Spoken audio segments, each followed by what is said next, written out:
thoroughly unprepared, we take the step into the afternoon of life.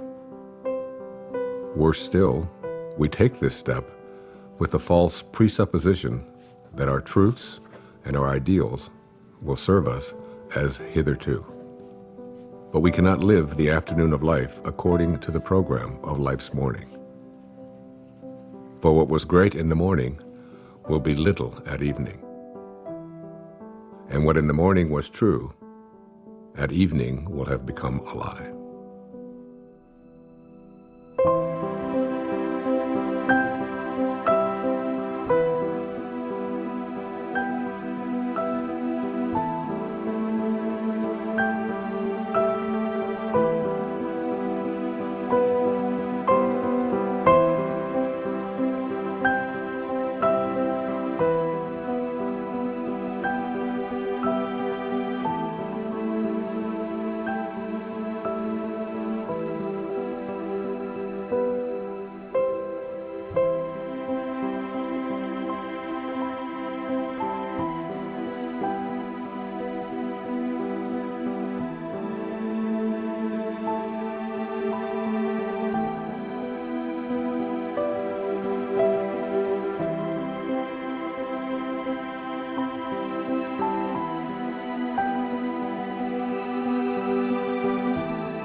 Got him looking on that one, too. They rotate up at the outside. The fence is just getting in the zone. Oh, hey. Hey. Thanks, honey. Oh, hey, could I get some cream? Sure. Sorry. See it there. Thanks. Okay, we're all packed. I got the snacks, lattes and prescription. Boarded the dog, car payment, called the neighbors. Hey, Jack. Jack? Jack, I need you to turn off the video game and come downstairs and have breakfast. We're gonna leave in a little bit.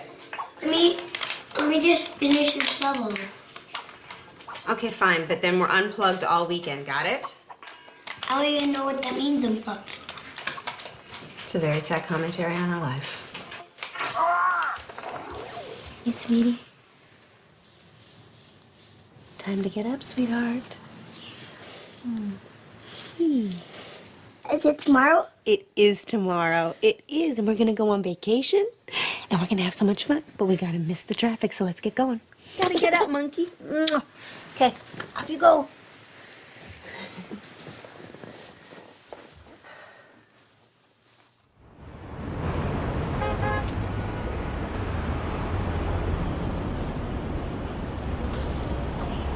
You're overreacting, Larry. I don't know what they can do. They can do a lot of damage to your image, Chad. Now listen, you have a brand to protect. More development can't afford lawsuits from environmental groups. This just isn't the right climate for that kind of stuff. What are you suggesting? I suggest you decide on some sort of compromise, or we'll be tied up in court, and you won't be able to start this project at all. Why didn't this come up when we did the impact report? I mean, for God's sake, we're talking about a tree. No, it's more than a tree. Chad, your pre-sales are already dropping, and now you're giving off the appearance of being insensitive. I am insensitive. It's a tree. You're paying me a lot of money for advice You know what, that you're not Larry, listening we'll to. talk about this later. No, wait a minute, Chad. You're charging me Chad, by the please, minute. I'm hold on. hanging up now. Don't act. What was that about? I'm 80% done with this subdivision. Why don't you just not build near the tree? Then I lose money and you don't get your bonus. I'm not reconfiguring an entire section of it because of a tree. Never mind then. Have you made a decision about the board meeting this weekend in Monterey? Wait, what is this about? The House of Hope and Promise. Next time someone asks me to be on one of these boards, shoot me. Hugh Johnson is on it, remember? I went to great lengths to get them to ask you to be on it. Yeah. If Hugh Johnson's on the board, I'd better be on the board. In case you've forgotten, the House of Hope rehabilitates homeless families. I have put all of the information in this file for you. You can catch up on their mission in the car on the way there. I know what their mission is. It's to give handouts to people who can't handle things themselves. You know what? I never got a handout, and I managed okay. I will call your publicist and get them to say something about your philanthropic work. Hey, actually, that's a good idea. That'll deflect from the whole tree issue. Always thinking.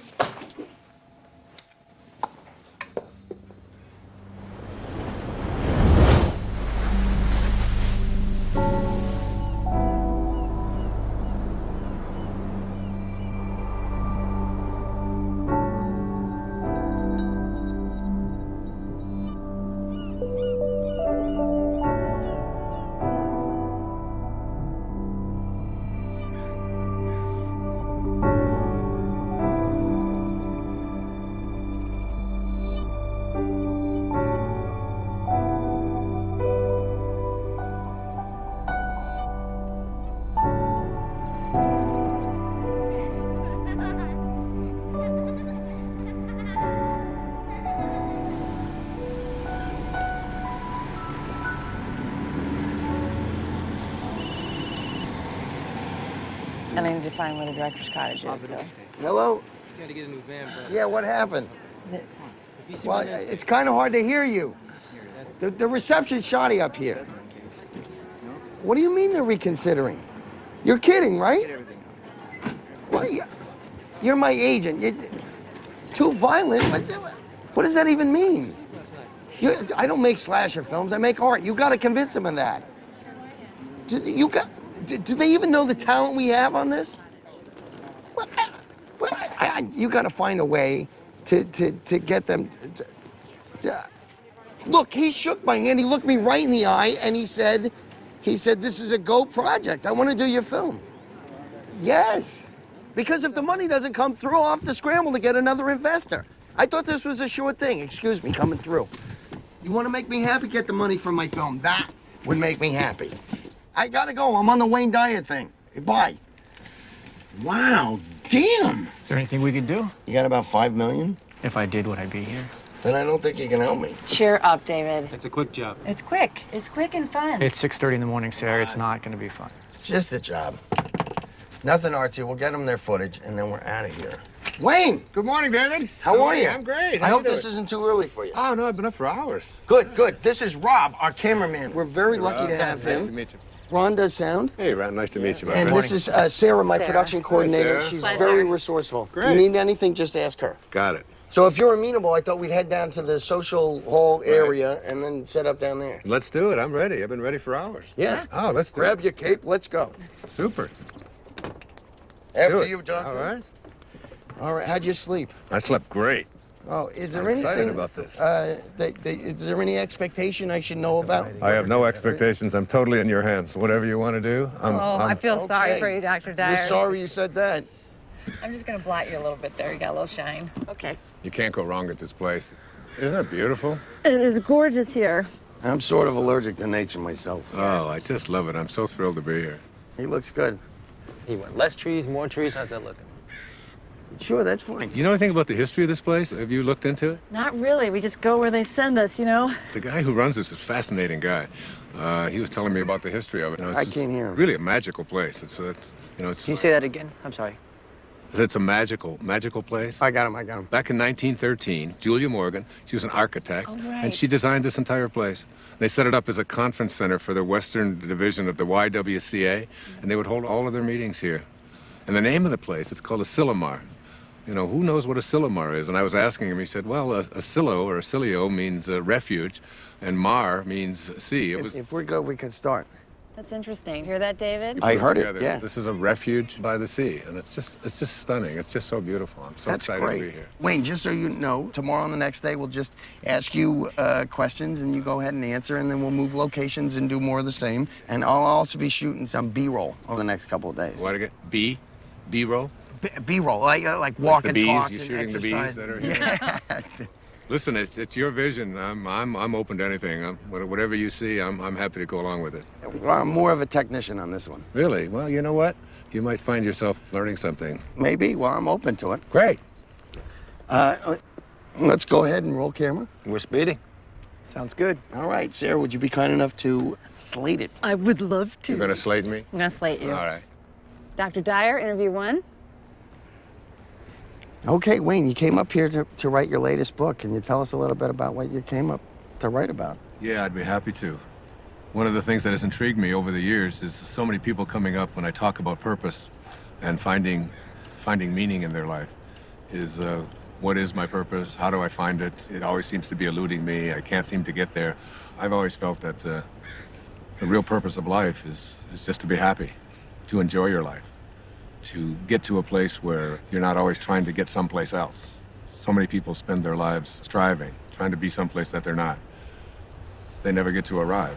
One of the ways to understand about how to find your purpose in your life is to return to nature, to find your own nature. I wrote a book a few years back called Change Your Thoughts, Change Your Life, which was based upon the ancient teachings of Lao Tzu in a book called the Tao Te Ching. Lao Tzu reminds us that all being originates in non-being. Jesus put it this way in the New Testament, it's the spirit that gives life. That you didn't really come from your parents. You really, all of us came from this place called spirit. And when you showed up here in this world, you showed up here from a tiny little drop of human protoplasm, a speck, if you will, and everything that was in that little speck that became you, everything that you needed was in that tiny little speck. One of the most important metaphors that I ever use is that the first 9 months of your life, from the moment of your conception until the moment of your birth, everything was being handled for you. There was nothing for you to do. You don't get consumed with the color your eyes are going to be or what your body is going to look like. It's all taken care of for you. You just surrender. I call it a future pull. And it's pulling you in the direction of whatever it is that you were supposed to be. And to me, it's not too great a stretch to say if everything you needed for the physical journey was already handled in there, then why not everything for the rest of the journey as well? All of your purpose, it's in there. All of what your personality, it's in there. Everything that you were to be, not just the physical you, but everything, if you just let go and allow. And so we're born. And we look at this beautiful little creature. As parents, I have 8 children. I've seen it happen many times. And you look at this beautiful little child and you look at it and you say, great work, God. Great work. Couldn't be any better. We'll take over from here. And then we're surrounded by all these people, our family, our culture, wherever we go. And we begin to be told that we can't really trust in who we are. Stop it, no, give that to me. We have to trust in something outside of ourselves, and we're on a journey towards ambition.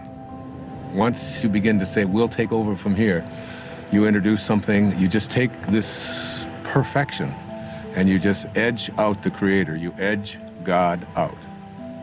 E-G-O. Ego. This ego is the part of us that starts to tell us who you are is not this perfect divine creation, this piece of God that you came from. It doesn't say that. It says who you are is what you have. It begins with things like our toys, and then our bank accounts, and then the possessions that we have. Before you know it, we begin to identify ourselves on the basis of our possessions. We begin to take on a set of beliefs about the more that I have, the more valuable I am as a person. And so we spend our lives taking these young children and immersing them in a culture that emphasizes more. It becomes almost a mantra of the ego. You have to have more. And the more you have, the more you are aware of how much other people are trying to take it away from you. The more you get consumed with how do I protect it and how do I make more of what I have. The dilemma here is that if you are what you have and things go away, then who you are also goes away in the process. Going somewhere? Yeah, I thought I'd come with you. Why? Why not? Because this is a work thing. I'll be in meetings all day tomorrow. I'll have nothing to do. Doesn't matter if you're busy. I'll go shopping or something. I'll be fine. Hi. Sorry, we won't be needing you after all. Thanks, you can go. What are you doing? Oh, come on, it'll be a beautiful drive. Which car should we take? You are not coming, and I do not want to drive. I want to be driven because I have work to do. Okay, well then I'll drive. Let's take the Porsche. Denise, the place I'm going, it's not the kind of place you're used to. It's rustic. I think I can handle it, Chad. I know how to rough it. You know, I don't understand the sudden desire to spend time together. I just want to get away. Would you prefer I got my own room? Okay, what's wrong with you? Maybe I'm interrupting something. Oh, come on. Are you meeting someone out Of there? course not. Look, I don't even want to go to this thing. Well, then all the more reason I should go with you. You're not going to fit all those bags in the Porsche. Why don't you help me try? The second aspect of the ego is this idea that I am not only what I have, but I am what I do as well. We are... You gonna get that? No, please. Go ahead. Oh, it's all right. No While we're problem. stopped here, do you want anything, Dr. Dow? You want water or anything? No, I'm fine. Still rolling, guys. We're cutting. What? Oh, keep rolling. Please. So, second component of this ego is the idea that not only is who I am what I have, but it's what I do. And what I do becomes this thing called achievement. And in this whole world of believing that I am what I do, we become consumed with this whole idea of my success, my value, my worth as a human being is based upon how much I accomplish. So I have to make more money, I have to get a promotion. I have to compete with everybody else who's trying to get what I have. We are taught this over and over and over again. All of our young people are taught this when they go out into athletics. The most important thing you can do is be number one, and you say, we're number one, we're better than everybody else. And we constantly find ourselves in this competitive notion again of believing that our world is one in which we have to compete. That's what the ego says. Now, the third aspect of this is the idea that I am what other people think of me. That is, I am my reputation.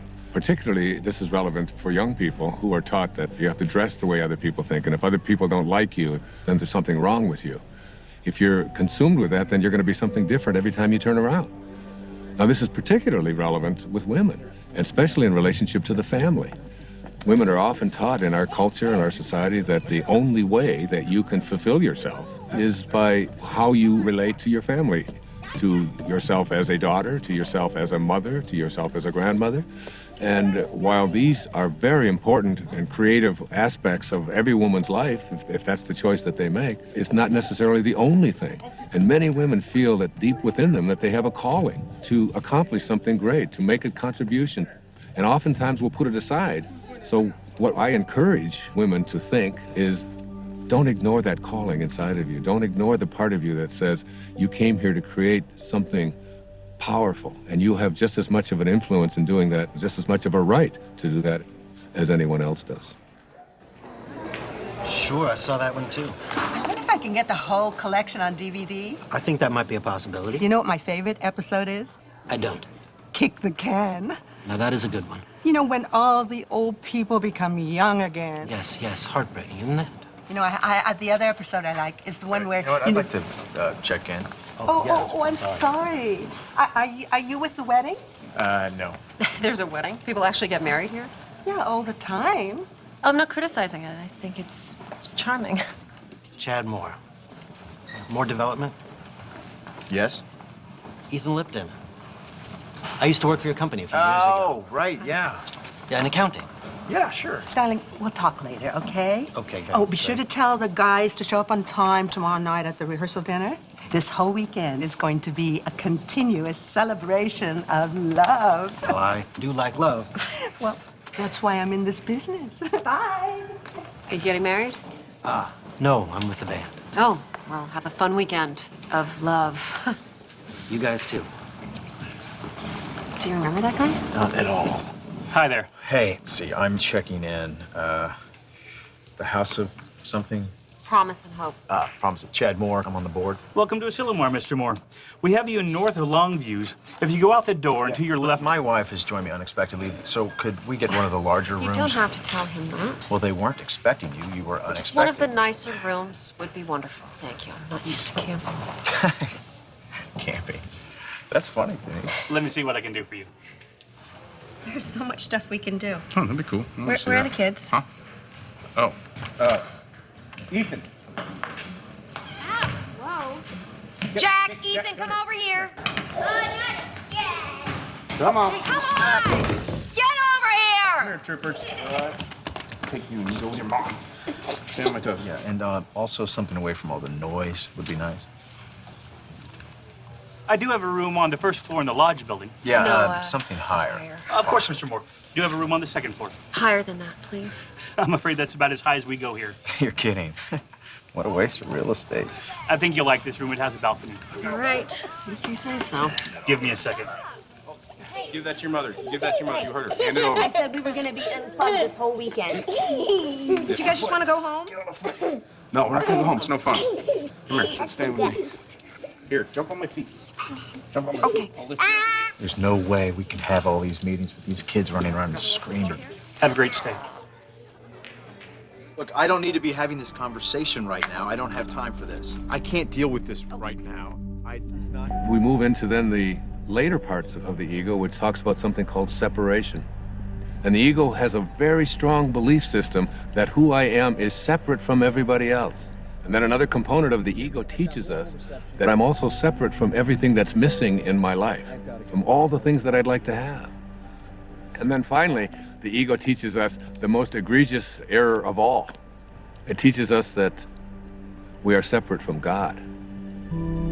And one of the simple constructs that you learn in the afternoon of your life when you shift into the meaning phase of your life is to realize that you came from a source. We can call it God, we can call it Tao, it doesn't matter what we call it. And that this source is everywhere. There's no place that it is not. It must be because it creates everything. Everything comes from this source. Then it must be in me. If there's no place that it's not, it must be in me. And if it must be in me, it must also be in whatever it is that I feel to be missing from my life. If you know that, then in some way, everything that's missing from your life that you would like to have, you're already connected to it in spirit. And all you have to do is figure out a way to align yourself with that and have a knowing that you're already connected to it. You just have to bring it on its way. And the way that you think and process. What, was that out loud? Yeah, you just said that out loud. Sorry. That's okay. Sorry, it is sorry. intense. There's no question about it. It's very intense. Please continue. Okay, I was saying that as we move into the afternoon of our life, we take the same ego constructs that we learned in the morning of our life, which is all about competition, winning, being better than everybody else, and we try to apply these same constructs to the afternoon of our life. And what happens is we end up living a lie. For what was true in the morning, in the evening, has become a lie. The problem is we don't really know how to move into the meaning phase of our life. This is when we have to learn to go back to those first 9 months, from the moment of our conception until the moment of our birth. Lao Tzu speaks about this in the Tao Te Ching. Let yourself be lived by it. He says that the Tao does nothing. It's leaving nothing undone. This is where we have to get to a place where we can surrender and have a knowing that we're not alone and that we're going to be guided and that we have a nature and that we can trust in this nature. It's not something that we have to always be struggling with. It's not something we have to be in charge of. Literally, think about it. Let yourself be lived by it rather than you taking over. But as we move into the meaning phase of our life, what's happening is we begin to think about fulfilling a dharma, fulfilling a destiny, fulfilling something inside of us, a calling that only we can feel inside of us. No one else can tell you what that is. But if you feel it and you know it, winning and being ahead of other people takes a back seat to feeling fulfilled and living your life on purpose.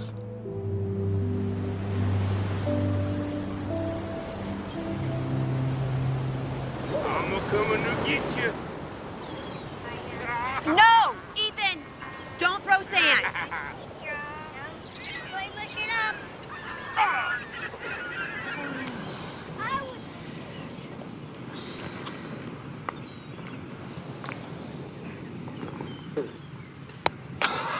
Hey, we got anything to drink? Juice box. Sure. I'm gonna go back and get some more sunscreen. Really? We got clouds. No, they can still get burned. Okay. You gonna walk back? Yeah, I'll be fast. Well, we can wrap it up here. No, look at them. They're having so much fun. I don't want to drag them away. I'll be right back. Okay.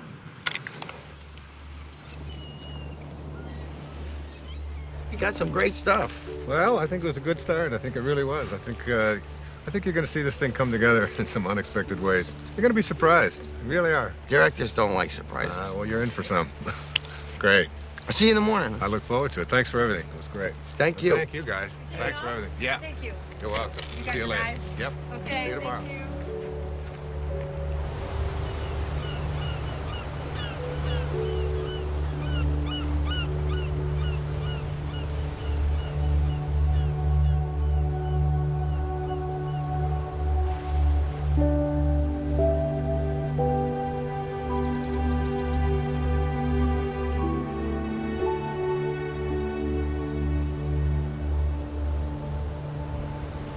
Amazing, isn't it?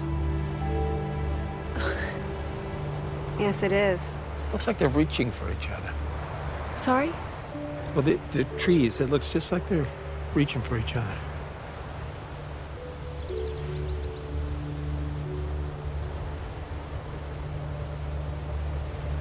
Yeah, you're right, it does. The whole place. It's like a different painting every day. You know, you're very fortunate to work here. Yeah. Hey, you want a lollipop? Excuse me? It's root beer. You like root beer? Actually, I do. It's root beer, but with a little bit of licorice. Thank you.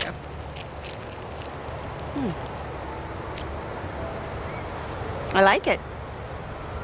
I like everything about this place. Like what? What do you like about it? I don't know, it's just, it's so beautiful. I can't describe it. In words, yeah. I guess so. I mean, words versus images. Images? Pictures. No, don't do that either. I used to. When I was in college, I used to drive down to the beach and I'd sketch for hours. Oh well, doesn't matter anyway. Oh well.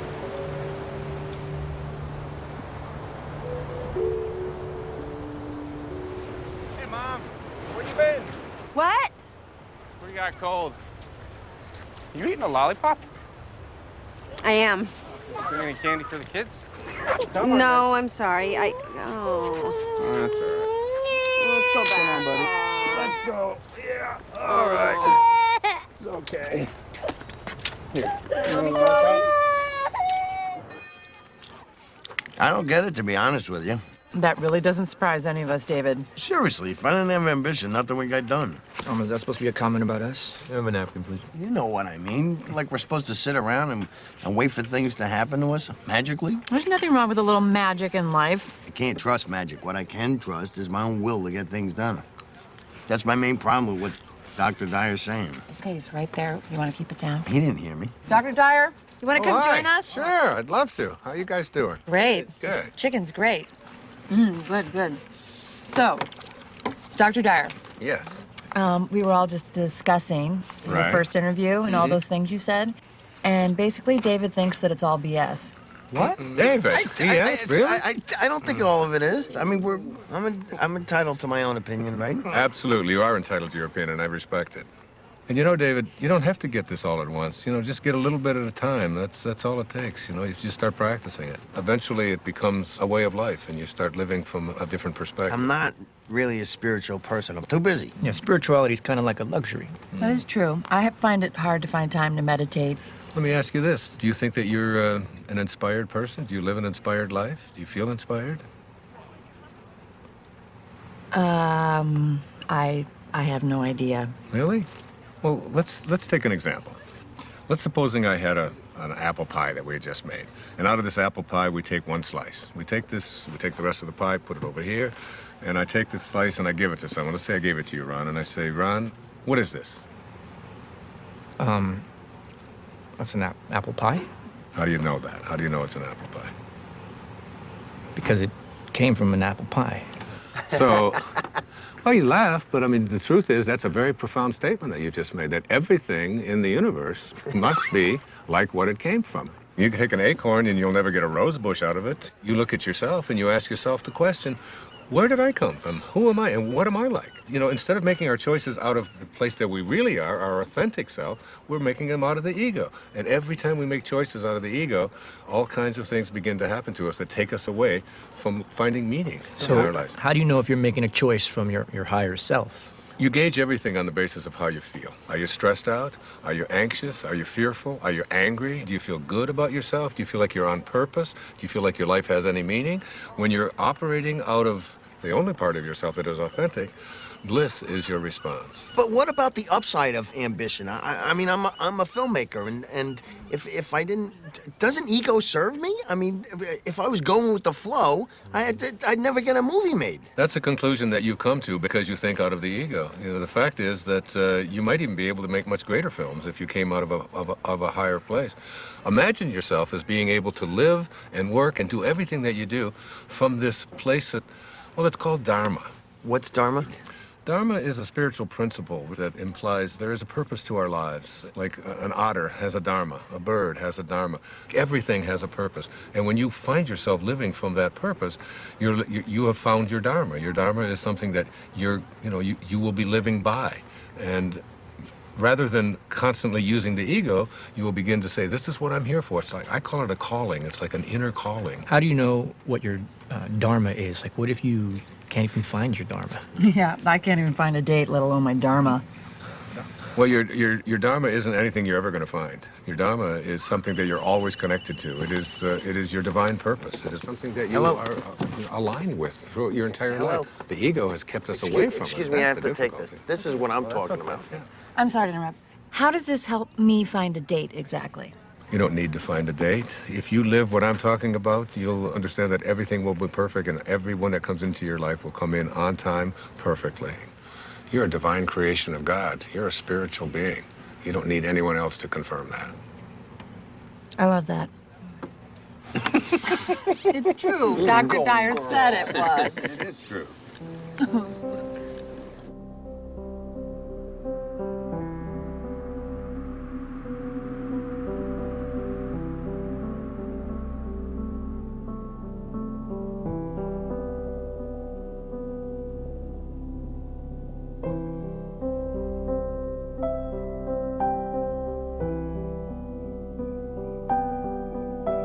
You know, I don't want you to think that I don't appreciate what you're saying. I do.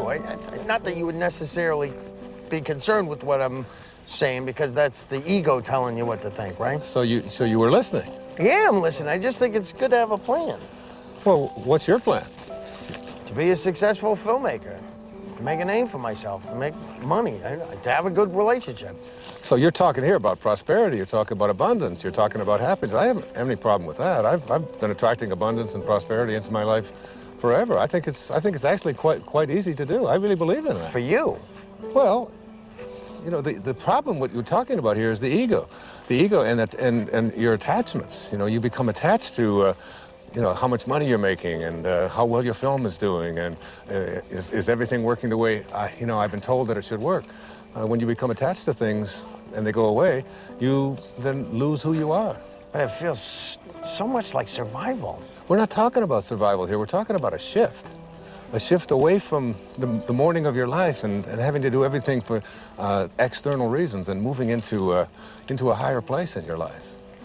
Why don't we start with that tomorrow? How to make this shift. It's a good idea. You know, I tell my audiences all the time that if this is something new to you and you've never heard it before, there's a shift probably heading your way as well. Yeah.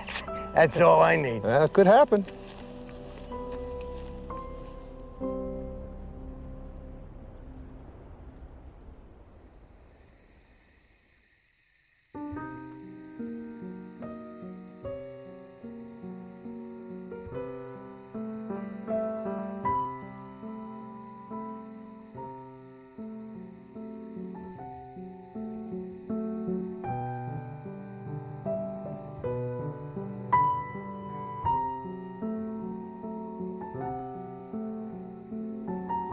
When great thinkers talk about union with God, there's this theme that comes through. It's about being in silence. When everyone else is asleep and there are no distractions, when you feel yourself alone with Source. This is the time when you are closest to Source. Being alone with Source is not just about feeling good, it's about a new awareness of my own divinity and what it's capable of achieving. It's all about returning back to the place that you came from. T.S. Eliot has a great quote, "We shall not cease from exploration, and the end of all our exploring will be to arrive where we started and know the place for the first time." I got a cut. Wayne, hold there for a minute. Hold there, Wayne, for a second. What is it? It's a bad angle. I gotta be lower. How long? 5 minutes. Wayne, take 5. Just hang there. We're readjusting the shot. Absolutely, no problem. You want some water, Dr. Dyer? No, thanks. I have an ocean here. Finish that test real quick. Hi, you've reached the office of Alex Chase at ICM. Please leave a message for Alex or Jason at the tone. Thanks. Alex, it's David. Call me back when you get this. I'm getting a little antsy. I think we should have heard by now. What did the executive say? Do you know anything? And why haven't I had a meeting yet? See the difference? Yeah, call me back. I'd appreciate it. Wayne Dyer interviews day 2. Roll it. Okay, we'll start with the transition from ambition to meaning. Great, it's a good idea. I can give you an example from my own life. It might be helpful. When I first started writing, I was very blessed to be considered, quote, successful. My motivation very often became how much money was I going to make on this book? What was my next contract going to look like? How many weeks did it appear on the New York Times bestseller list? What position was it? Did you get on the Tonight Show? Did you get on the Donahue Show? Hold on, I'm confused. Yeah? Yeah, if you were a success, who cares what was motivating you?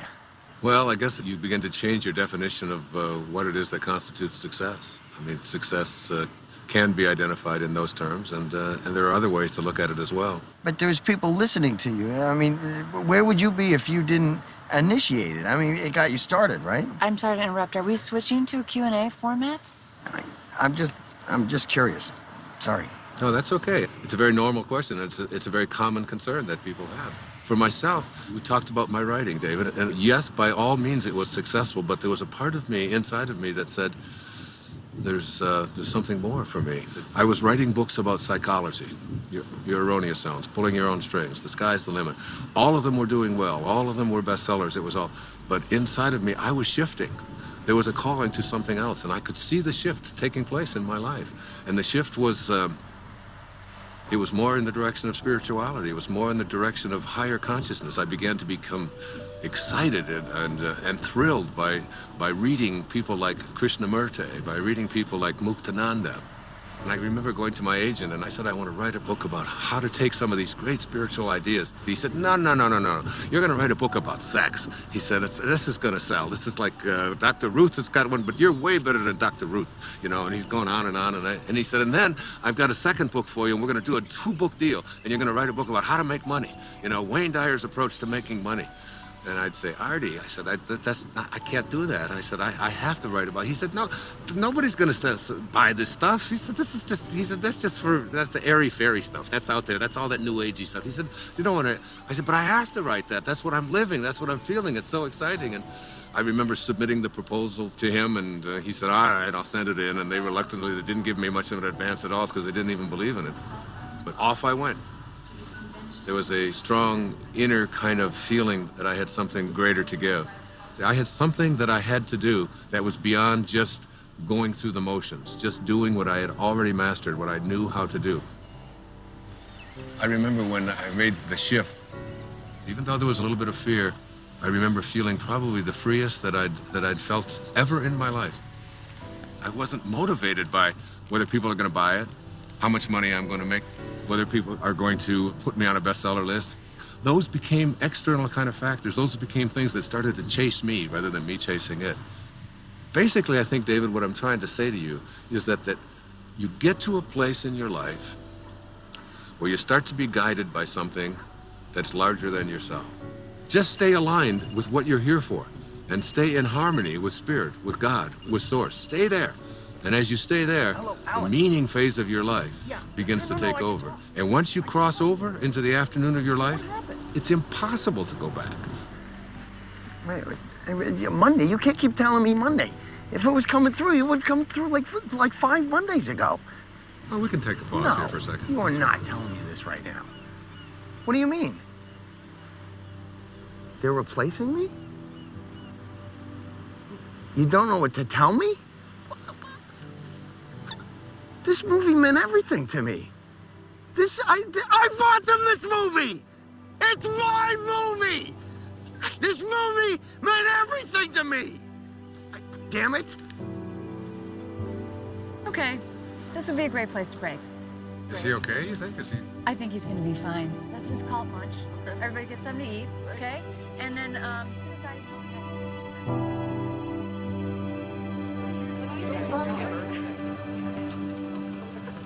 Lunch is 1.5 hour. If anybody is interested in the Marin County project, Hey, you up for a late game of golf? Oh, absolutely. Okay, I'll reserve it. Thanks. You know how long this meeting's going to last after lunch? I don't really know. I think they're saving some of the big items until the end. Like what? Well, they're $1 million down in the San Francisco project. The contractor underbid, now they're over budget. You know what? Listen, you can catch me up on all that stuff this afternoon when we play golf. You're not coming back? Oh, no, I am. I'm going to try. I just got a lot of work to do. See you later. Okay.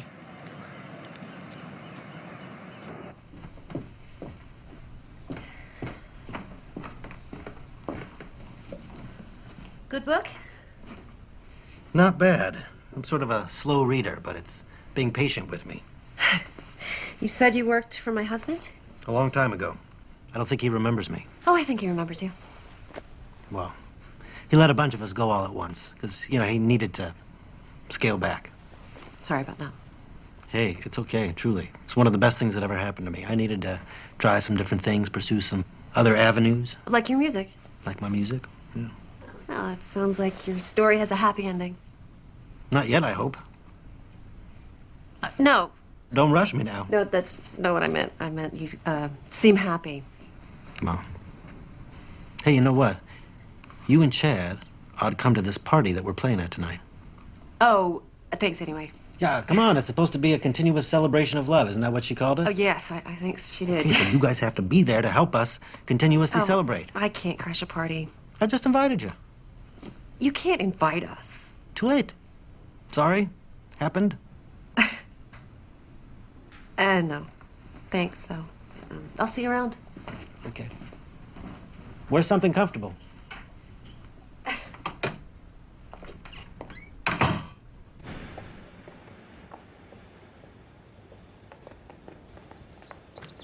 Denise. Denise. Hey, slow down. Stop! Oh, hi. Why didn't you stop? I didn't see you there. Where are you going? I was going into town. I thought you were in meetings all day. I was. But, I'm bored. Yeah, well, if Hugh Johnson can do it, you can do it. No, I'm not cut out for this non-profit thing. So. Oh, Chad, you just gotta fake it. No, I'm coming with you. What?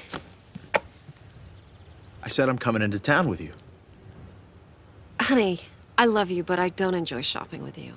I need some me time. I thought we were supposed to spend time together. Right? Look, Denise, I'm not kidding. I cannot take another meeting. I'm coming with you. Whatever.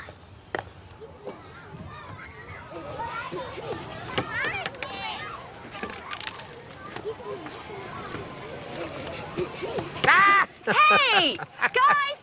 Stop it! Take it over there or you're gonna lose the water guns.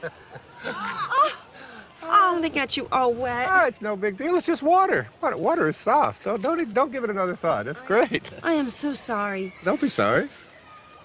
I've got 8 kids of my own. I've got grandchildren. You know, these things happen. Things get messy once in a while. It's fun. Well, thank you. That makes me feel a little bit better. I always see it as an opportunity to sort of practice what I call non-interference. Oh, I wish I could do that. Oh, you can. Of course you can. Really? I mean, I'm their mother. Isn't that a little irresponsible?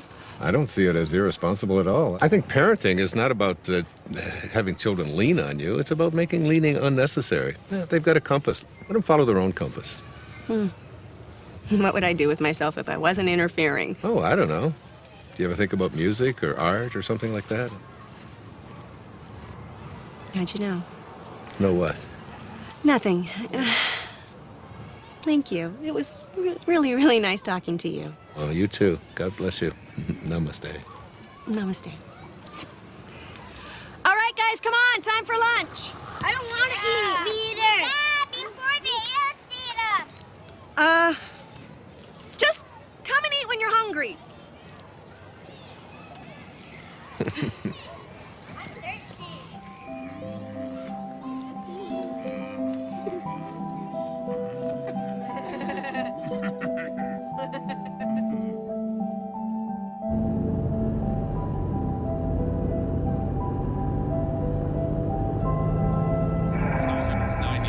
Touchdowns and only 5 interceptions. Now listen, Bob, the next Peyton Manning, you want to put 10 bucks on? And definitely he had that signature moment during the game against the Bears. You know, he could crack many quarterbacks. On Tuesday, 5.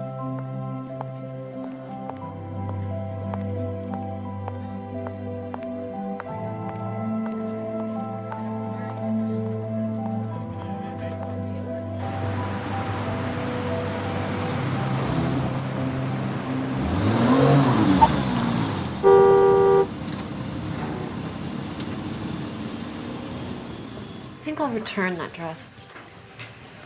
The one you just bought? The red one. I waited 45 minutes for you to decide if you were going to buy that. I don't think I like it. Then why'd you buy it? Actually, I think I already have it. It took you an hour to buy a dress that you already have. This is exactly why you shouldn't come shopping with me. Oh, I've got an idea. How about if we just not talk to each other at all? Jesus, Chad. I really should have come alone. I've got a lot on my mind. You've got a lot on your mind. What could you possibly have on your mind? All right. I wasn't going to tell you this until tonight, but...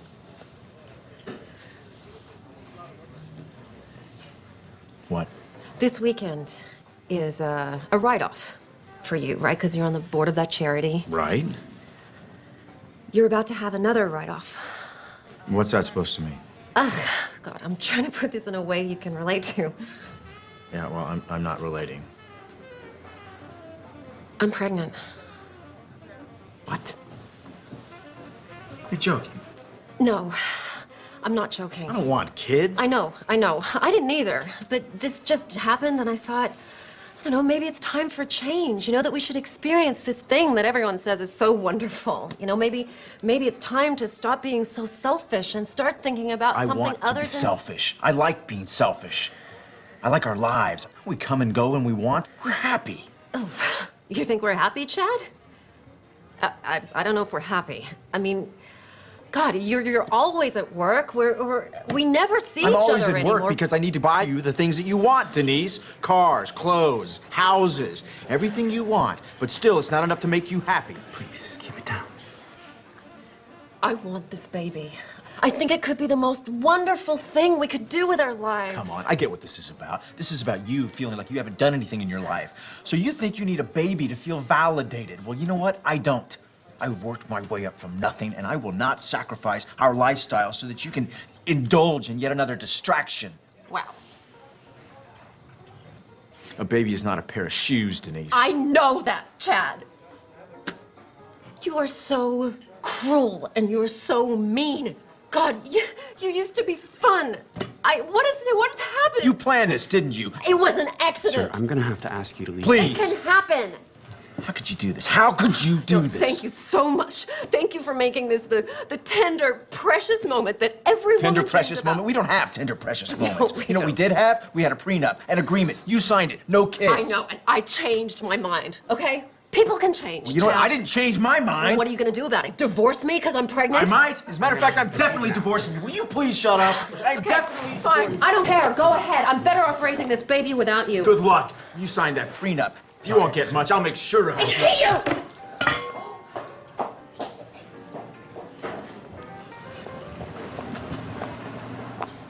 you! Sir. I'm fine.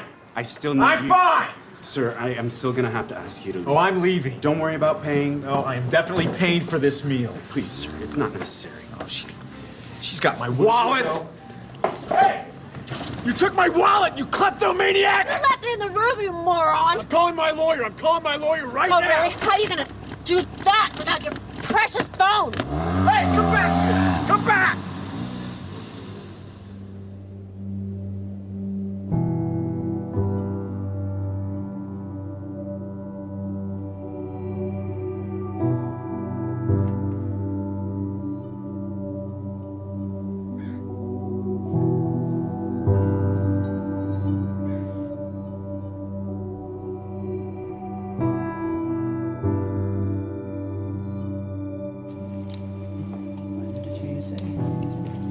Testing, 1, 2, 3. Can you hear me? Great. Okay. Dave. Nice of it being in the cold, Dave. huh? It is. You want to stay with the same frame size, right? Yeah, sure. Okay, guys. Ready. Okay. Crossing. Okay, Wayne, can you just shift your chair just a tiny... Sure. Oh, perfect. Okay. Perfect. Okay, so we good? We are good. All right. David. We're rolling. David?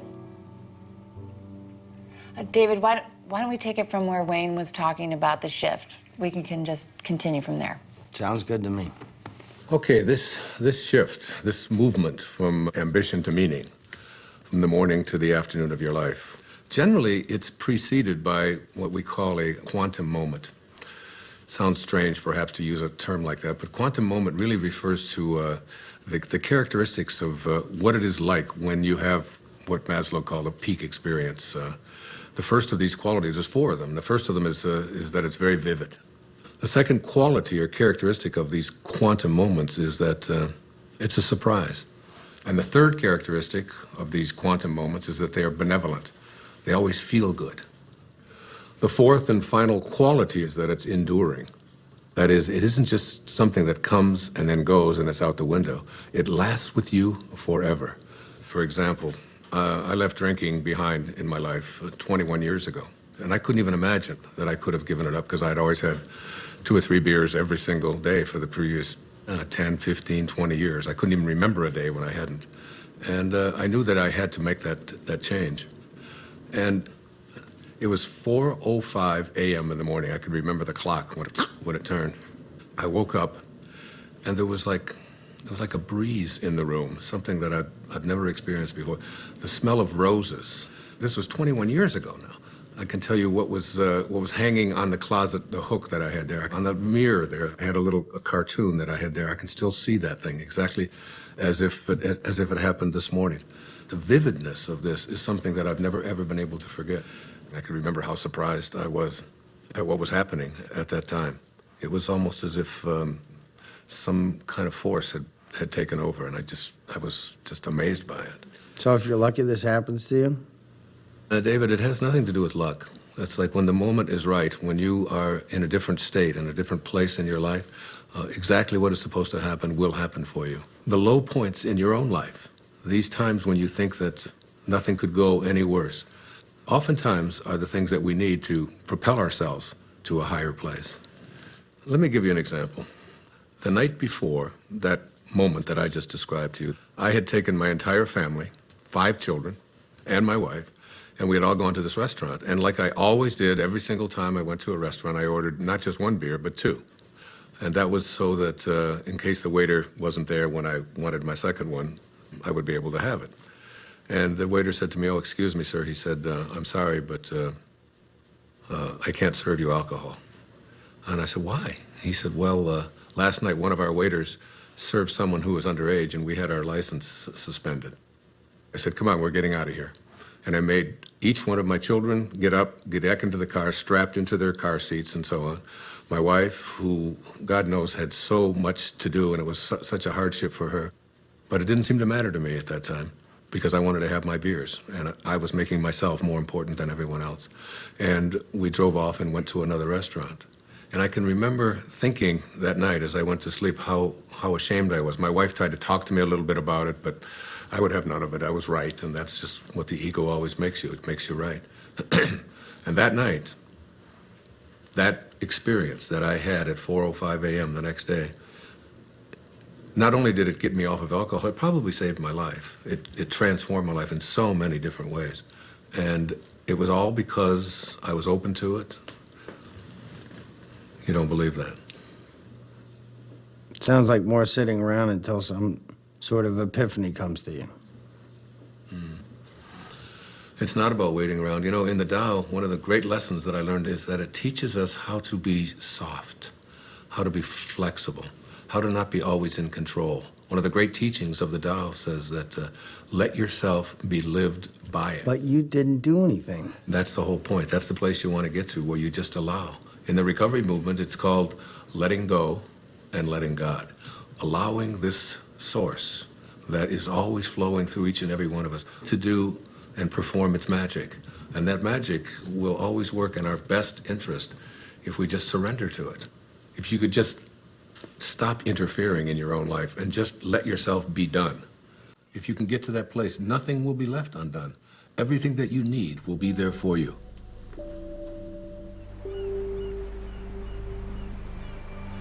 It's mysterious for most of us because we believe that we're the ones who have to do everything. Isn't it interesting that you had everything you needed in the first 9 months? Why isn't that true for the next 90 years? Because we interfere. When I was 19 years old, I was in the United States Navy and as an enlisted man. And I was given my assignment to join the aircraft carrier, the USS Ranger. And it was on deployment in Yokosuka, Japan. So I boarded a refrigerator ship, the USS Vega, in Alameda, California. And just as I was getting on that ship to take my 29-day voyage across the Pacific Ocean, my Uncle Bill Volek, who was a school teacher in Hayward, California, handed me a copy of a book. And the book was a collection of short stories written by Leo Tolstoy. He wrote not just great novels and great stories, but great spiritual literature as well. He was considered to be the soul of Russia. And the first story in this collection was called The Death of Ivan Ilyich. Now, Ivan Ilyich was a judge who lived in Moscow. One of the more important features of this story is his relationship to his wife, who he basically hated because he despised his work. And he felt that she had pressured him and pushed him into doing this, that it was a prestigious thing to do. And he was filled with internal rage and anger at what he had done. The title of the story kind of gives it away, The Death of Ivan Ilyich. You know he's going to die. Now, Ivan Ilyich was lying on his deathbed, and his wife is holding his hand, this woman that basically he despised for all of his life. And he looks up into her eyes, and his last words are, "What if my whole life has been wrong?" And he died. I was very shaken and very moved by that. And I took out a pad of paper, and I wrote a note to myself. And I said, "Dear Wayne, don't die with your music still in you." And I've lived that for my entire life. When you die, you will return to that source, and you will be in that space of love. But the Tao says that you don't have to die to get there. You can die to the ego and live from that space of perfect love while you're here. That vivid, surprising, benevolent, enduring quality that defines the quantum moment that leads us into the shift is really an indication that you're returning back to the source. You're beginning to live from the Tao. It's reconnecting with the field of intention. In Greek, the word enthusiasm breaks down to entheos-iasm, which means the God within. When you have passion, when you have enthusiasm for something inside of you, that's really God speaking to you and saying to you, don't get to the end of your life and have to be able to say what Ivan Ilyich said, "What if my whole life has been wrong?" I can't think of a greater tragedy than that.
Hey, Mom!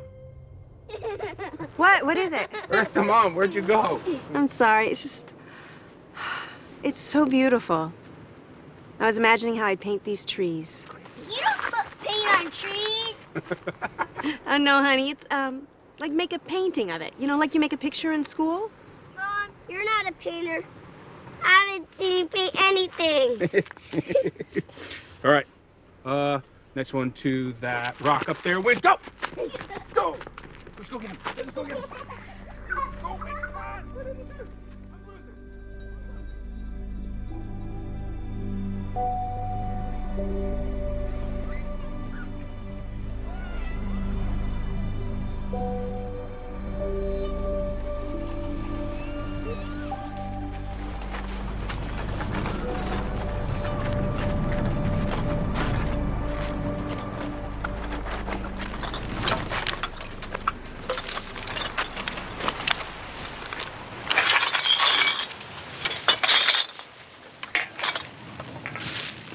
Hey, here's some money.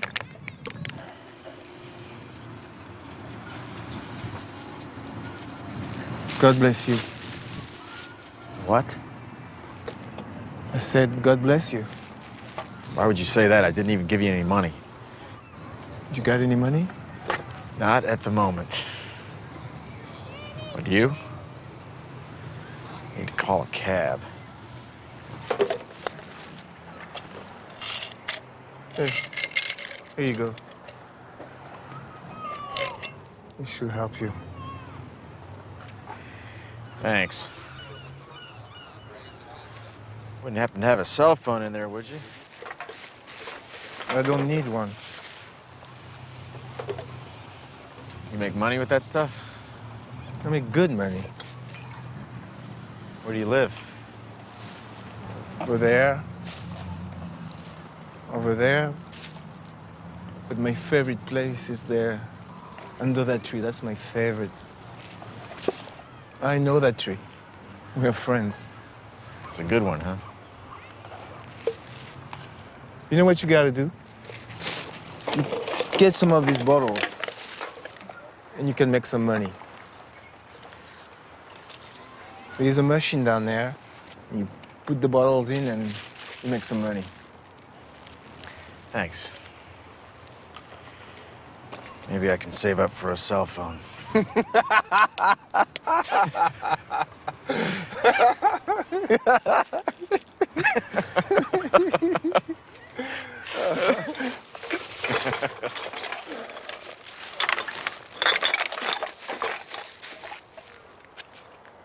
Hey.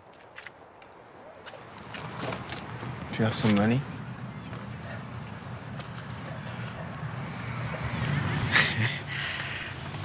I do. I have 6 pennies. God bless you.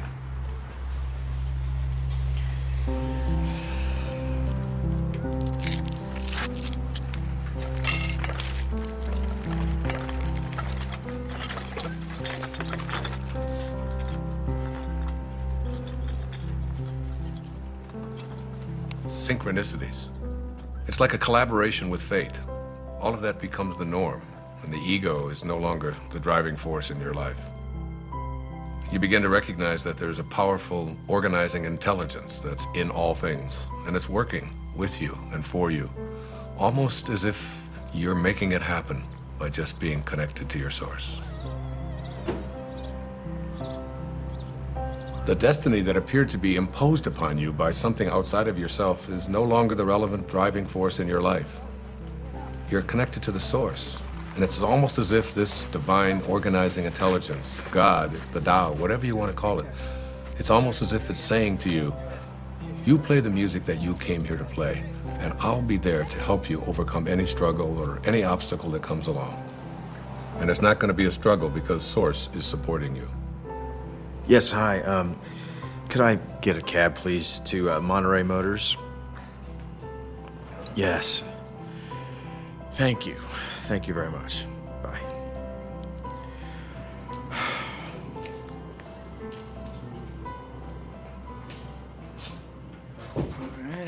I can't stop thinking about what you said about a destiny being imposed upon you.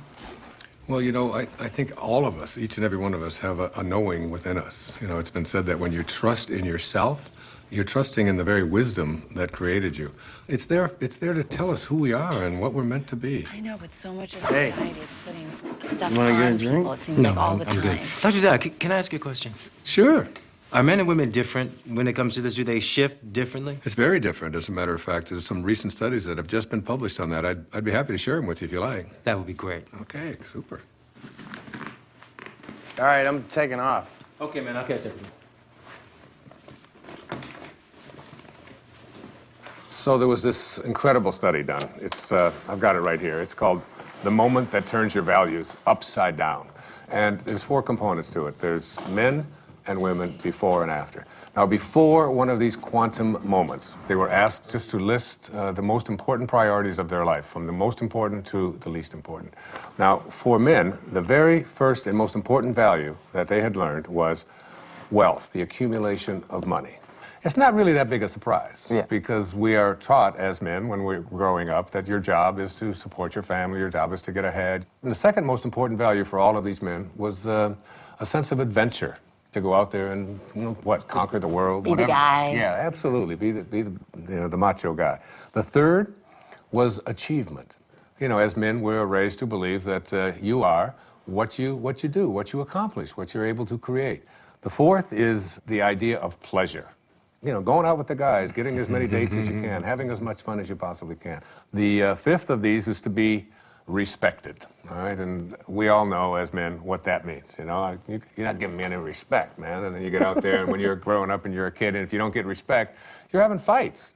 Here are the top priorities of our lives, you know, be able to make money, to have a sense of adventure, to have, you know, to achieve, to feel pleasure, to be respected. That's basically the morning of our life. This sounds like my list. What are you talking about? When was the last time you had fun? Oh, do not even listen to her. I know how to have fun. Do you mind? I'm trying to hear Wayne. Go on. Thank you. I appreciate that. All right. So the second part of the study, which is the after. A quantum shift has taken place. Same questions, only it's many years later, and they followed this over a lifetime. And the number one value is spirituality. Spirituality. The number one thing. It has gone from making money to spirituality, which wasn't even on the list before. You can't even find it. I've got the top 15 of them listed right here. It's not even on there. The second one is personal peace, less anxiety, less stress, if you will. The third one is family. Now, family was on the other list, but it was way down before. Now, what happens after one of these moments, you begin to look around and say, what is it that's important to me in my life? And then the next is God's will. This is the one that says, I have a sense of purpose.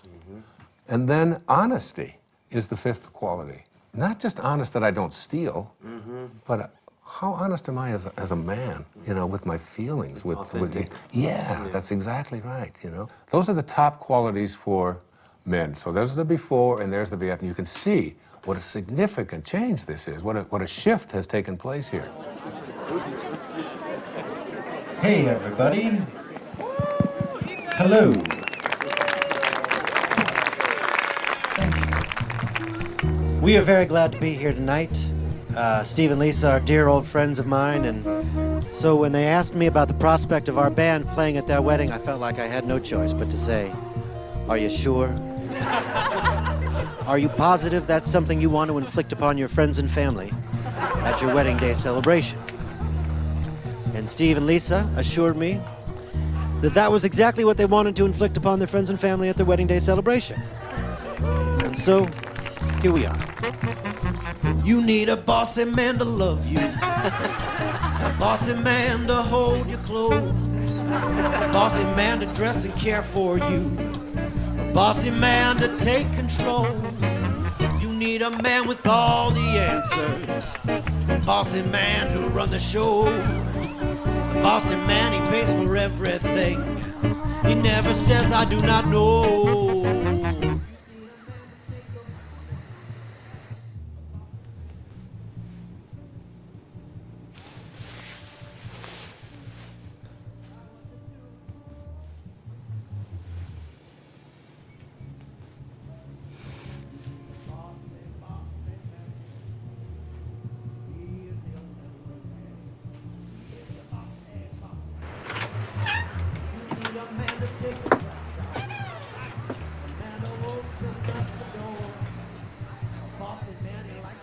Okay, I know what you're going to ask. I can already tell. Yeah. What's the deal with the women? Bring it on.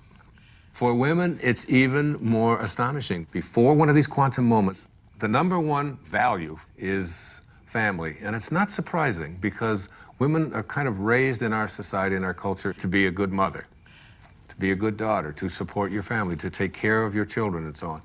The second one, which may surprise you, was a sense of independence, of feeling as if I would like to feel independent. Women are very conflicted. Yeah, makes sense. The third was career. Now, very often, women never even felt that they had a right to go for a career because they were obligated to be taking care of their family. And this is not a put-down of that at all. What we're saying here is that there's something more. The fourth quality for women was fitting in, having to be like everybody else and so on. Yeah. And then finally, attractiveness. And this became not just like it's nice to look nice, but my whole values are, and how do I look? And where do we get this? You know what? That is so scary when you break it down like that, because where is it that we learn as women we're supposed to be pleasing everybody else all the time? Well, go on the newsstand. You know, all you see are magazines with pictures of girls with waists this big and, you know, with implants, lots of emphasis on makeup, having the right labels, carrying the right bags and so on. So these became the top qualities or characteristics or values for women before one of these shifts. Well, I hope the after list is better. Their values shift dramatically. The number one value for women after having this experience is right here, is my own personal growth. Now remember, before it was like taking care of everybody else, doing the right thing, fitting in, and now it's all of a sudden, how am I growing as a human being? How do I feel about myself? The second is a sense of self-esteem. Am I worth anything? How do I feel about myself? Am I a valuable human being? The third one is spirituality. My sense of my connectedness to something bigger and greater than myself. And then happiness. Again, this wasn't even on the list. It was almost at the bottom of the list before. How often have women been raised to believe that their happiness isn't an important thing, that doing what they are supposed to do rather than feeling, you know, a sense of, I'm entitled to be happy. And then a very interesting one, it's called forgiveness. This became very important in their lives. Forgiveness. That's good, because then you can forgive all those people that gave you bad information about what you're supposed to be doing. Yeah, there's a whole lot of resentment that begins to take place in people. It's what so many people just go along with. Oh, right. Joe, this is great. Hey, you're the best. Thank you so much. Yeah, this is great. We should be filming this. Thank you very much. Good night, guys. You guys did so well in the hike today. Good night. Can I have a glass of water? Of course you can.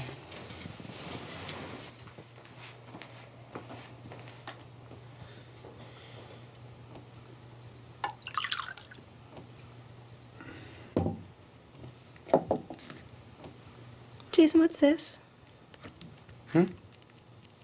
This paper and pencil wasn't here before. I don't know. No idea.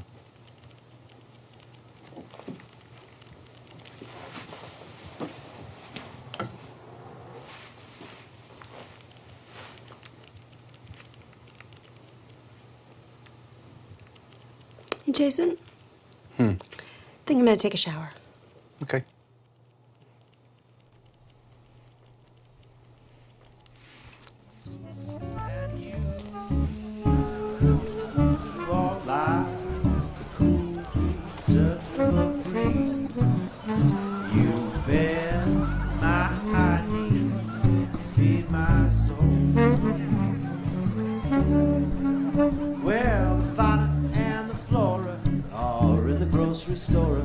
Someone's getting rascally and spry.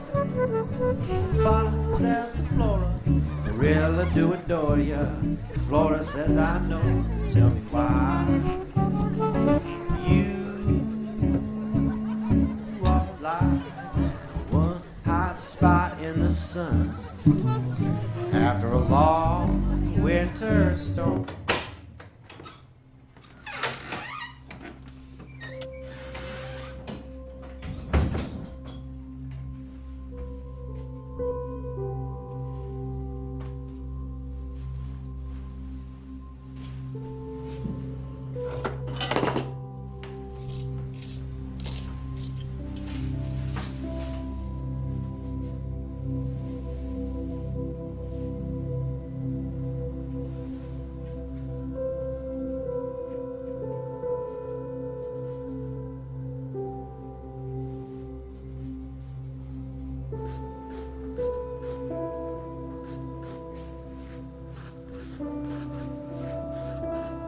I don't know, would you guys like to hear, I think maybe the only true miracle that ever happened to me in my life. A real miracle? Yeah, it was an authentic miracle for me.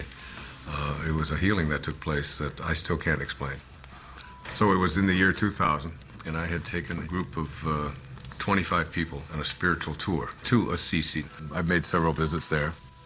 In fact, I wrote an entire book called There's a Spiritual Solution to Every Problem, based upon the prayer of St. Francis.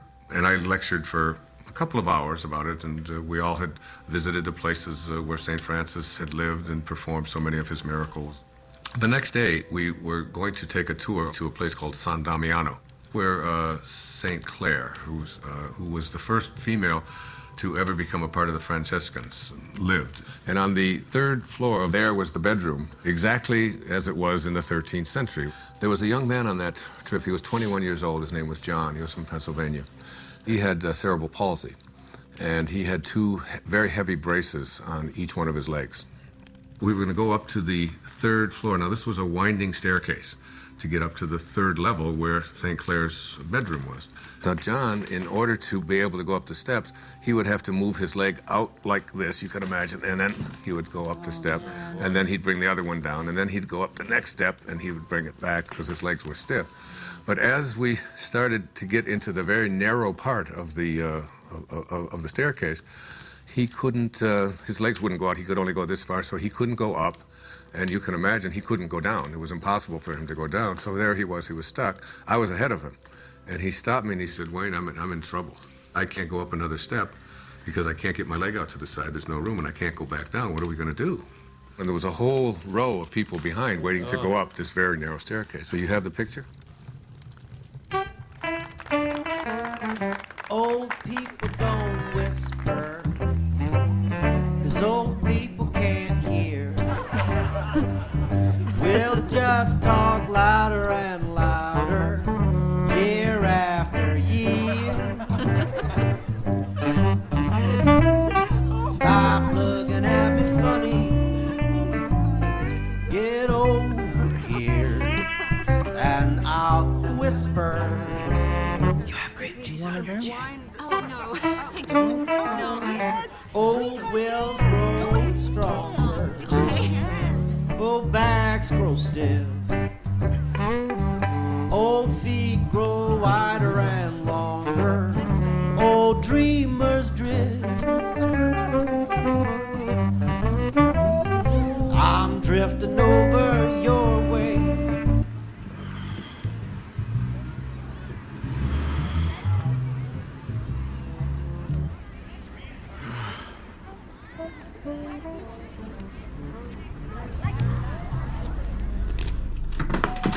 Denise?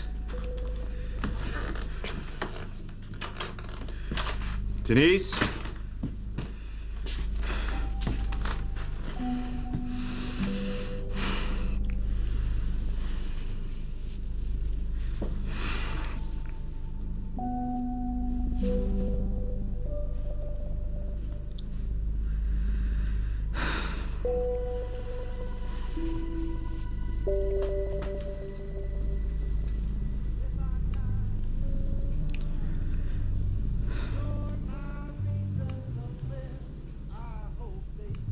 So I said to him, without even thinking, John, what I want you to do is just strap yourself on over my back and put your arms around my neck and just lean over and I will carry you up these steps. Now, what I haven't told you is that before we went on this trip, I had done some major damage to this right knee of mine, to a point where I had it examined by several orthopedic physicians, and I was told that there would come a time soon when I would have to have this knee replaced because it was down to bone on bone.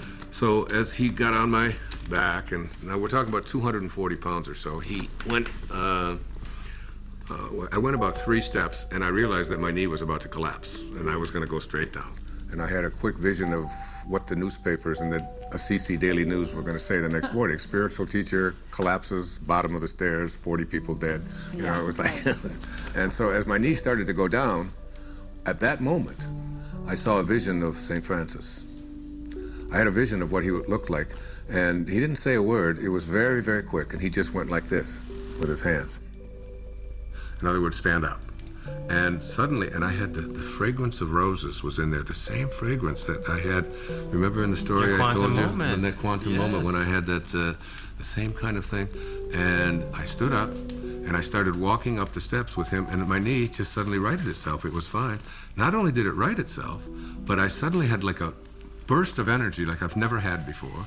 And I started walking faster with him on my back. Then I started running. And I ran up all of the stairs. My wife was waiting at the top, and she said, "What happened to you, and what are you doing? And everybody else is out of breath." And I said, I had a miracle. I just don't know what happened. And I realized that my knee didn't hurt anymore at all, and I wasn't limping, and I had no pain in it at all. By the way, I've never had any surgery, nothing ever done to this knee. It was a healing that had taken place in that moment.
Hey, you coming to bed? Yeah, I'll be there in a minute.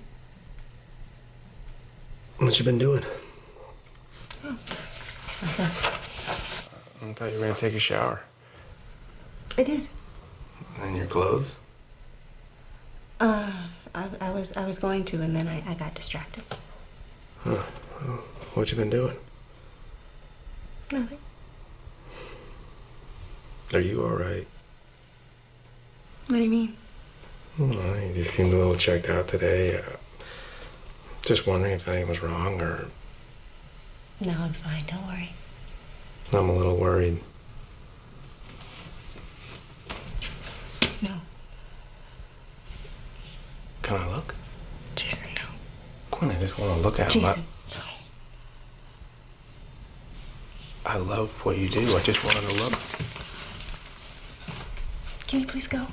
Quinn, I just want to Just go. see. Please? No.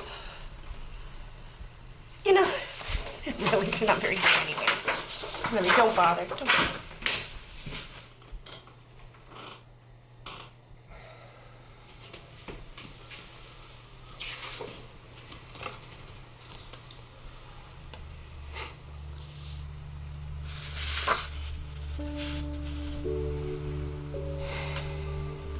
Later on, I started to talk about this miracle, but the thing that I did was, when people would ask me, why do you think it happened to you? I would always say, well, why not? I mean, I'm Wayne Dyer, after all. And I've written an entire book about him, and he's... I deserve a miracle. Yeah, and it was like, and I really believed that it was like a special sort of thing that came to me. That's what happens, you know, when you get your ego involved in it. And what happened in that moment is that I totally forgot my ego. It wasn't that I'm so grand and so spiritual or that I'm so special. My instantaneous reaction to what John needed was to just reach out to him, and that's when the miracle occurred. In one moment, without thinking, I reached out to a fellow human being in need and forgot about myself. And it was almost as if the door opened, the teachers found me and said, here it is. The best way to have those doors open is to forget about yourself and to reach out and serve. It's always about serving. It's, you know, one of the mistakes so many people make is they just think, well, I'm just going to attract what I want into my life. And one of the things that I really profoundly believe in, you do not attract what you want. You attract what you are. What you are. I would have been too shy. I'm such an earnest guy. I would have known fun things to say. We ran in such different circles, my baby. Diagram different blocks. Now we gaze at the moon out the window. Denise, come here. Sorry, I'm so sorry. I should never have done this. Hey, look at me. Look at me. It's okay. No, it's not okay. It's not okay. Everything's going to No, be okay. I Everything's did going to this. be fine. No, you didn't do anything. I knew you felt this. I did this. I did this more than you. Listen to me. I'm sorry. I love you. I love you so much. The stars You're gonna be okay. must have been our time. We found true love while staying at home.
Don't stop. That was great.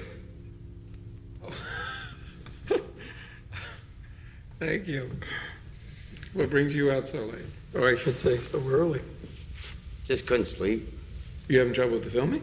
No, that's fine. Filming's easy. It's my business I can't handle. Hey, do you know chopsticks? I used to. Ha! Makes me think of being a kid. When I was idealistic. Back when I thought I'd make a name for myself. Oh, hey, don't say that. You have a name. More like a household name. More like Scorsese or Tarantino. Well, hang in there. Anything can happen. Why does it have to be so hard? One minute I have the funding to make my movie. The next I don't. Can't get the money without the talent. Can't get the talent without the money. And then they pulled it all out from under me. I don't own it anymore. Seriously thinking career change. That's a good sign. What is? You're giving up. That's good. How do you figure? You can't force these things. Right. And again with the magic thing. What's the matter? What's that? You know, I don't know why I'm telling this to the janitor or whatever you are. I do a lot of things around here. Believe me. You play a damn good piano, though. You should think about doing that full time. Well, for a while I thought I would. Yeah, what happened? Well, I started playing when I was very young. I was a natural. And then I got older and I became more aware of people watching me play. And then I started to play more for them than for myself. And then I got very scared that I would disappoint them. So I did. Did what? I disappointed everybody. I would be very clever. I'd go to a recital and I would just play a couple wrong notes on purpose as a test to see if they would still love me the same way. And basically they didn't. It was a long time before I touched a piano, which is it's crazy when I think of how much I enjoy playing. Yeah, I was just thinking that. This would sit for years. I wouldn't touch it. I wouldn't even notice it. But you're a piano player. I don't get it. You don't get that? How could you ignore what's right in front of you? Busy doing other things. You should understand that. Wait, Yeah. Hold that thought. You hear that? I don't hear Shh. anything. Listen. Listen.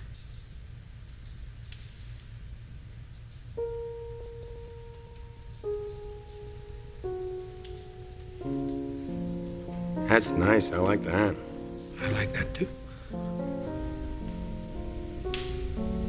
You making that up? Yeah. Well, no, sort of, yeah, mostly no. What? It's just something I could do. Make music, you mean? No, I can't. And you're a good faker. Yes, I'm just listening. Listening. I listen. And then I just play what I hear. I'm not making it up at all. It makes itself up. Makes itself. Exactly. I just play. Sometimes all you gotta do is just show up, pay attention, and music happens. Your music happens.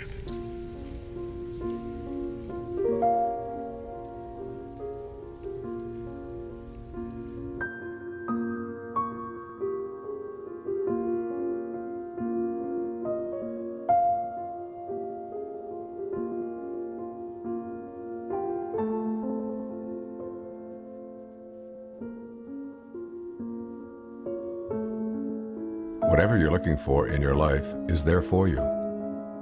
It will show up where and when it's needed. It's always in your mind. Whatever you need to complete this project, whatever you need to create, it's all there. You can prepare and then let go. It's an easy trusting that everything will happen perfectly.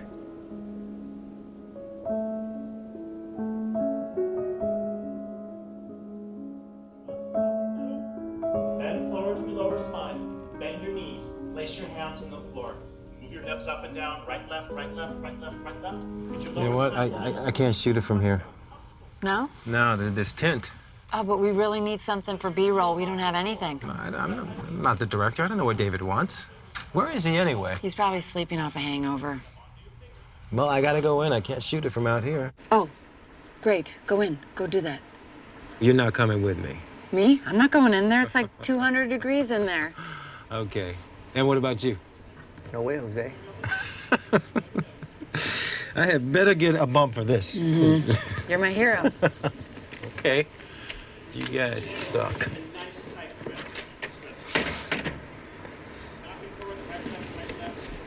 Hey, good morning. Good morning. I got up early. I was scouting locations. What? I found the most amazing spot overlooking the ocean. For what? For this? Yeah, for this. Really? It's a little bit of a hike, though. That's okay. We will indulge your creativity. You sound inspired, David. I am inspired. I'm making music, doing the down. What are you talking about? What is Rob doing in there alone? That's some crazy hot yoga torture. Yeah. I can't let him be in there by himself. Cover me, I'm going in. You're going in?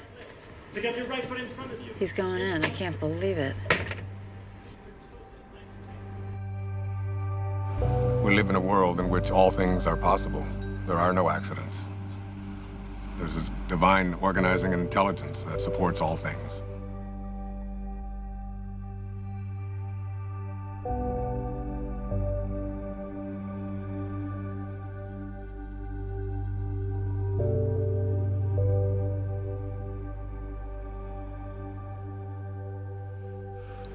I think you have to get to the place where you're no longer focused just on yourself.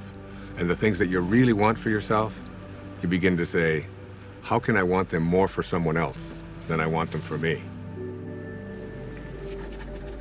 And that's God realization.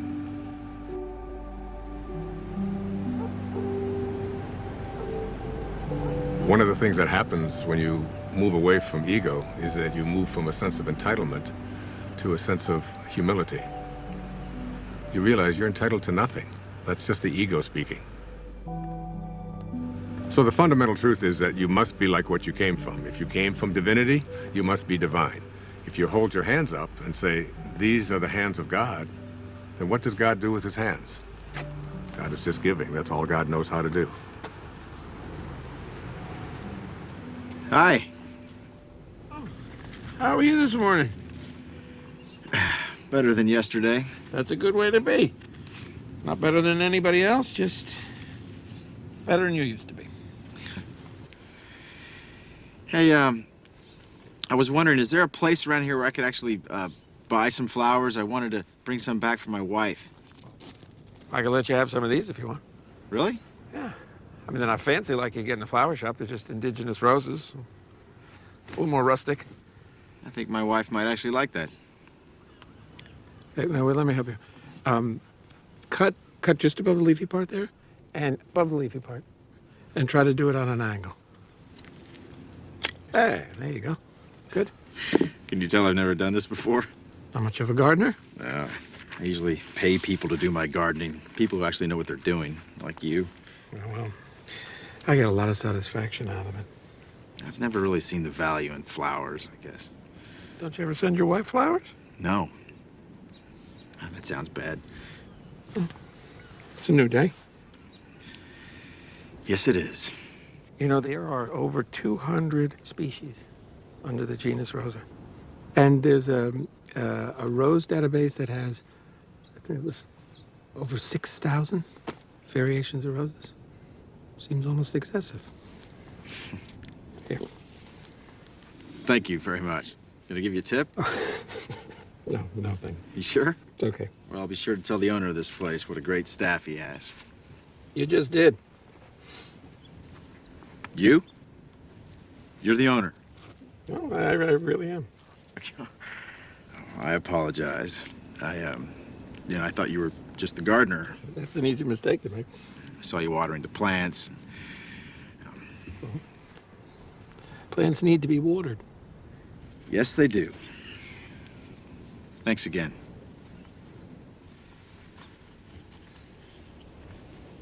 Can I ask you a favor? Yeah, sure. I'm here for a board meeting. Yeah, I know. You were at the House of Promise, right? Yes, and I've got to give this to the executive director, but I don't know what room she's in. Oh, I can find it. Well, actually, could you give it to her for me? Yeah, sure. Is it important? No, it's just some papers. Okay, yeah. And if you could give it to her this afternoon, after I've left. Yeah, I can do that. Appreciate it.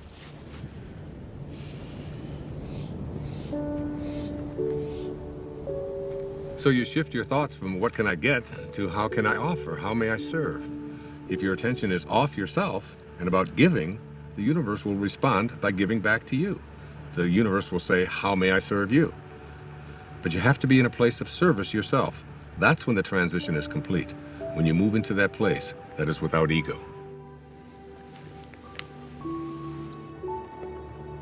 Hey there.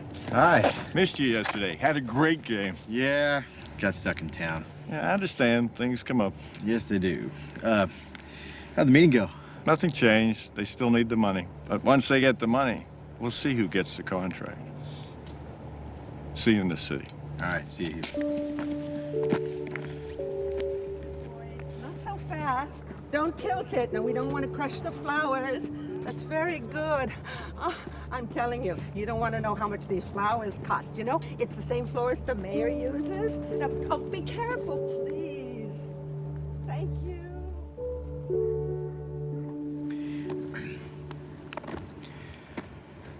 How about the name Rose if it's a girl?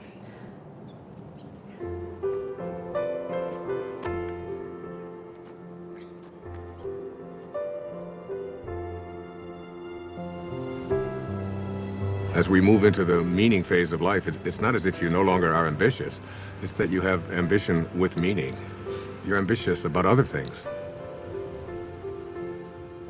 So now your ambition is transformed into purpose, and you have to learn to become the observer and to step back. You begin to live in process, trusting where your source is taking you. You begin to detach from the outcome, and that detachment allows you to no longer be fighting. It allows things to just come to you, and you're no longer being the person who's making things happen. You're allowing them to show up. The fight is gone. So I get asked over and over again, is there a purpose to the ego? And my reaction to that is it's just not worth defending. The ego is the thing that is the false self. And when you're defending it, you're defending an illusion. You're defending something that really isn't who you are. Your authentic self is way beyond the ego. Every one of us knows that we came here with music to play. And yet we have a tendency to believe that we are separate entities and that we have to fit in, and that's our role in life. And none of that is true. The shift can happen in many ways. It can be just a comet. It can be a coincidence that occurs, a particular event that you weren't expecting. It can be anything at all. But the result is always the same. You begin to realize that you're not here to push life, to make it a struggle all the time. You're here to enjoy and to be living in peace. That's what happens when you're in the afternoon of your life. I was just thinking about all the things I have to do to pack us up to leave. Oh, yeah? I'm like a walking to-do list. I think 90% of my day is spent managing everyone else's life and all their problems. Uh-oh. You are very appreciated. That's not what I mean. I love taking care of you and the boys. I do. I love my family, but... But? When I paint, I go somewhere. I feel connected. I feel blessed. And you're good at it. I miss it so much. On the hike yesterday, Jack told me that I don't paint. I realize that my own children have no idea who I am. They don't even know what I do.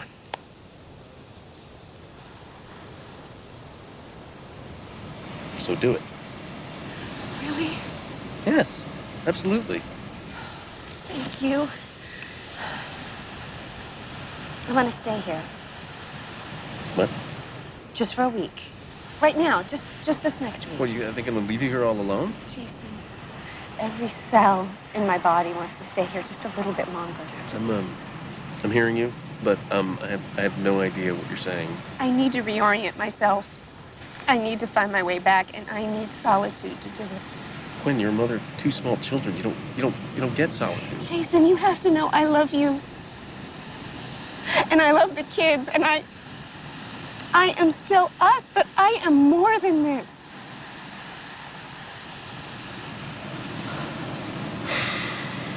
Okay. There's just one problem. See, I don't know how to do what you do. You'll be great. It's just for a week. You'll survive. And then we go back to normal. I don't know about that. Oh, you're good at this. Oh, that's not fair. You know what you're gonna get good at? What? Laundry. I see lots of laundry in your future. That's great. That's great.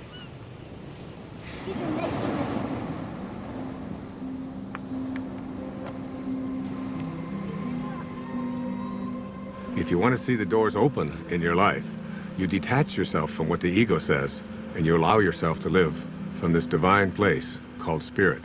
And what Lao Tzu called the virtues, he said there are 4 of them. The first of these is reverence for all of life, which is respect. The second is sincerity, which is really nothing more than just honesty. The third is gentleness, which manifests itself as kindness in our life. And the fourth is supportiveness, which just manifests itself as service, offering service to others. Those are the 4 virtues. And Lao Tzu asks us to live by them. There's a great quote by the poet Hafiz. He said, even after all this time, The sun never says to the earth, "You owe me." Just think what a love like that can do.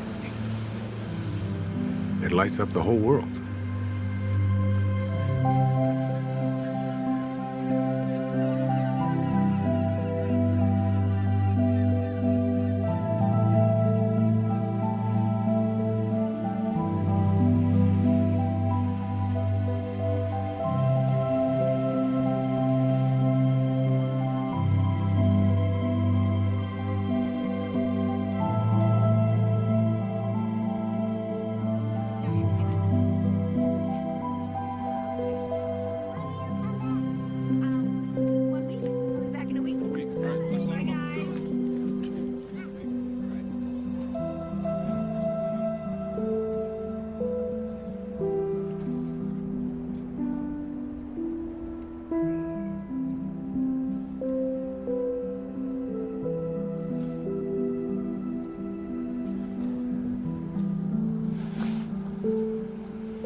Oh, David. Hey. Hi. How you doing? So did you get everything you need? I think I got even more than that. Really? I'm actually inspired. I was looking at some of the footage. I'd love to do something with these interviews, something creative. Like what? Well, this place. There's something happening here. What you're talking about, the people, themes, I think I can really do something with Wait a second. I thought you were just a technician on this shoot. Isn't that what I heard you say before? I guess not. I think I'm getting it. Well, you know, David, the point is we're all going to get it. Ultimately, we're all going to get it. There's a great line from A Course in Miracles where Jesus says, "If you want to be like me, knowing that we are alike, I will help you. If you want to be different than me, I will wait until you change your mind." And you will change your mind.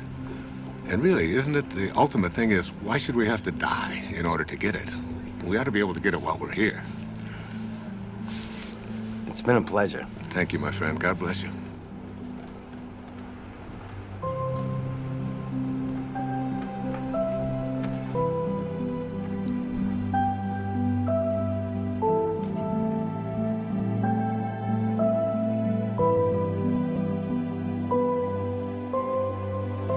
Nobody needs to ask the question, what is my purpose? It will always be found in service. If you can just for one day put your attention on making life better for someone else, if you can focus on thinking like that, that's how God thinks. It's an ancient concept, but it's still relevant. To touch someone's life is more valuable than any amount of money. My friend Byron Katie says, to believe that you need what you don't have is the definition of insanity. That you can't be fulfilled until you get all these things, that's an illusion. Really, you don't need anything more. It doesn't matter what it is you do. You could be a cab driver, a teacher, a factory worker, a manager. What matters is that you put your attention on how may I serve. Think of the people you go to, whoever you are in your path. You can run an entire business this way, not being attached to outcome, putting attention on service. Your life becomes about living those virtues. How can I serve? How can I be gentle? How can I be reverent? Thinking like that means you're living in meaning. The messages of the morning are about what you can and can't do, about how society defines you. But in the afternoon, after the shift, it's about connecting to an energy that's taking care of everything, and we're all just being done. Try to stop yourself from breathing, from your fingernails growing. Living the virtues is all we need to do. The truth is, I feel something else is in charge of all of this. So it's really about surrendering to it. Surrendering to something that is bigger than you, that you are connected to, and that's really in control of everything.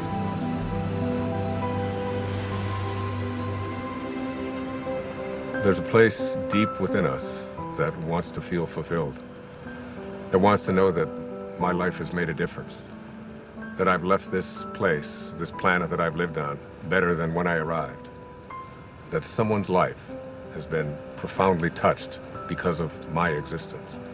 We all want that. It's not about age or about finding yourself. Wherever you are, at whatever age, you're only a thought away from changing your life.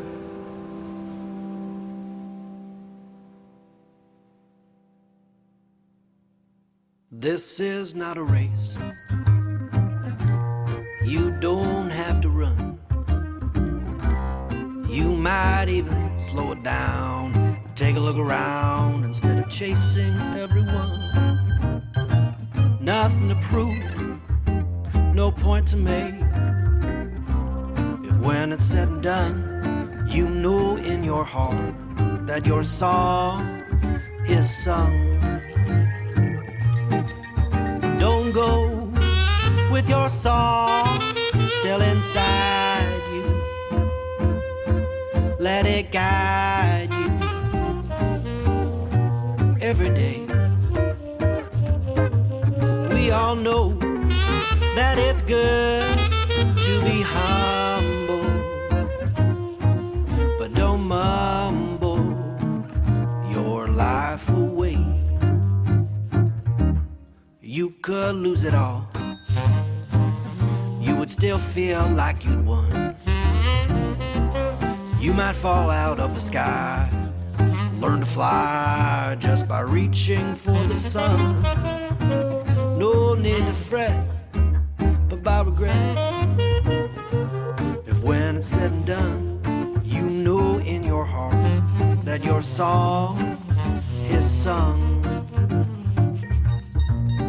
Don't go with your song still inside you. Let it guide you every day. We all know that it's good to be humble, but don't grumble your life away. A little teamwork now. La la la la la. La la la la la. Low la low la low. Low la low la low. La la la la la la la. La la la la la la la. Low la low low low low. Low la low low low low. Rubber da scrub. Hobbity hop bop a do. Hoobada hoobada hoobady hub. Hoobity hoobity hoobity ho. Don't go with your song still inside you. Let it guide you every day. We all know that it's good to be humble, but don't fumble, don't grumble, don't mumble your life away.